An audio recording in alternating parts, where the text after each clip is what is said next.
Halo teman-teman semua, berjumpa lagi dengan Julian di sini. Kali ini kita mau untuk sedikit membuat suatu episode cara cek nomor HP penipuan agar jualan online kita aman. Nah, saat ini tuh sering kan teman-teman semua untuk yang jualan online mengalami banyak tantangan. Selain marketing, produksi, nah kita juga terpaut atau terpantau agak kesusahan untuk membuat suatu sistem, sehingga dengan sistem yang kurang bagus itu mengakibatkan kita lengah dan akhirnya tindak penipuan itu bisa menyebabkan kerugian di perusahaan kita. Nah, kali ini saya akan sedikit berbagi tips buat teman-teman semua bagaimana caranya agar kita terhindar dari penipuan. Oke, untuk menghindari penipuan online itu saya menggunakan dua cara. Yang pertama, kita menggunakan aplikasi Get Kontak ini untuk mengetahui disimpan dalam nama apakah orang yang menghubungi kita itu. Terus yang kedua, kita menggunakan sistem SOP. SOP di sini kita harus cek transferan itu masuk atau belum, dan kita bikin suatu sistem di mana ketika transferan itu belum masuk ya kita belum proses barangnya.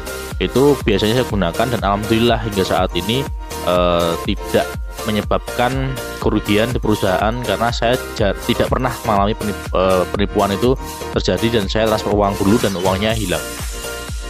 Oke, langsung aja kita review. Yang pertama, kita menggunakan namanya aplikasi Get Kontak di sini. Get Kontak ini aplikasi yang saya rekomendasikan karena ini kita bisa melihat nomor HP dari orang yang istilahnya itu menghubungi kita, apakah dia disimpan dalam nama apakah dari orang-orang yang sebelumnya dia kontak, seperti itu. Nah, langsung saja kita buka aplikasinya. Kali ini saya menggunakan aplikasi web. Kalian bisa buka langsung namanya web kontak, web.getkontak.com. Kalau kalian belum daftar, kalian download dulu di HP, namanya aplikasinya Get Kontak. Lalu caranya seperti ini. Pertama, kita masuk dulu ke web.getkontak.com, lalu kita cek nomornya. Kebetulan kemarin saya hampir ketipu teman-teman. Jadi di sini ada nomor HP yang dia itu modusnya adalah mengirimkan GoBox ke depot daging saya, lalu dia istilahnya transfer di sana, tetapi ternyata transfernya itu belum masuk. Nah, itu kemarin sama salah satu rekan saya di alhamdulillah dikasih tahu, dan alhamdulillah saya juga tidak langsung transfer dan menyebabkan si penipu itu tidak jadi untuk pesan di tempat saya. Oke, kita langsung masukkan nomornya saja ke aplikasi ini. Kita hilangkan nomornya. Lalu apakah yang akan terjadi? Tadang!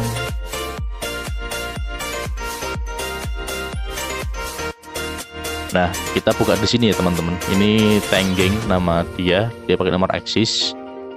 Ini 8 penanda lainnya. Nomor ini sudah dikasih nama apa saja, ini sudah kelihatan semuanya. Kita buka di sini. Nah, ini teman-teman, kita bisa melihat kalau dia itu si Tenggeng ini, dia diberi nama penipuan bukti transfer palsu, Pak Roni penipu transferan palsu, GoBox Today, penipuan goblok, penipu PN, penipu ini artinya.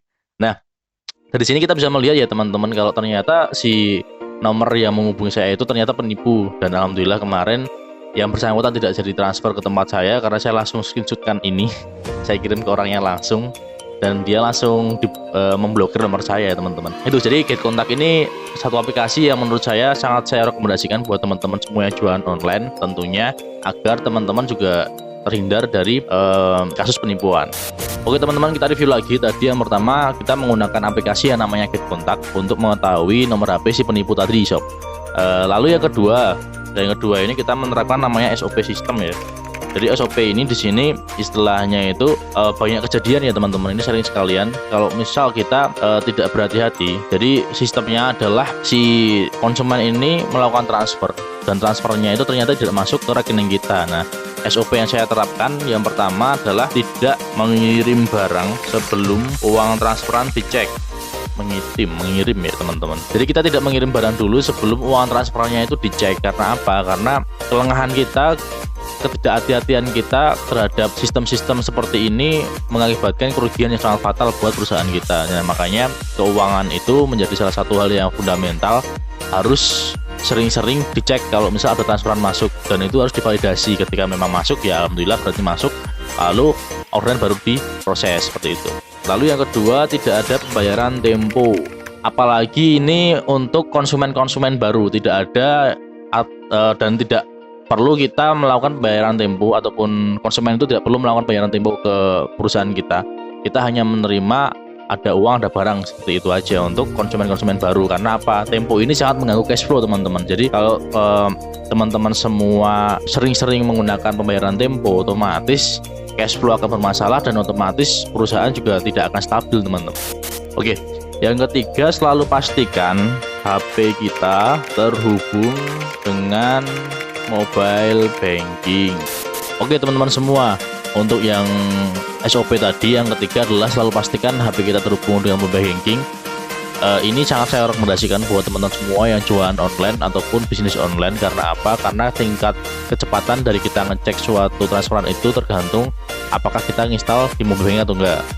Itu kita juga bisa juga untuk memasang banking kita ke internet banking, tapi saya rekomendasikan ke mobile banking karena HP itu lebih sering dipegang daripada laptop. Jadi kalau misal teman-teman semua berjualan online, saya rekomendasikan untuk menginstal mobile bankingnya secara semua ya teman-teman, untuk semua rekeningnya. Jadi kalau misal kita punya 3 rekening, ya di semuanya diinstal ke 3 rekening tersebut. Kalau kita punya 2, ya 2 rekening itu diinstal di rekening tersebut. Oke, itu video kali ini. Sampai jumpa di video selanjutnya. See you.